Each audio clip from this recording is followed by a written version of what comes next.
د برازیل د هوایي ځواکونو څېړنیز مرکز قزاقستاني چارواکو د الوتکو د پروازونو هغه معلومات سپارلي چې د الوتکو له پروازونو یې ضبط کړي دي. دا معلومات د هغه آذربایجاني هوایي شرکت په اړه دي چې 13 میاشتې یوې الوتکې سقوط وکړ. دغه څېړنیز مرکز په یو بیان کې ویلي معلومات یې د امبرایر الوتکې له کابینونو چې په برازیل کې جوړه شوې وه تکمیل کړي او څېړنیز ټیم ته یې سپارلي دي.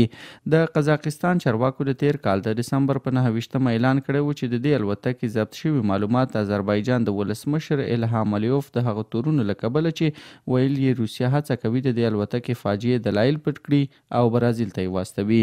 کرملین ویلي و د روسیې ولسمشر له آذربایجاني سیاله بخښنه غوښتې او د الوتکې په سقوط کې لاس لرل رد کړي دي.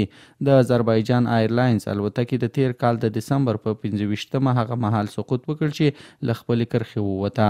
دغه الوتکه د آذربایجان له پلازمینې باکو د چچنیایي د ګروزیني په لور روانه وه او 70 مسافر پکې سپاره وو. دغه مسافرو له ډلې 38 تنو خپل ژوند له لاسه ورکړ.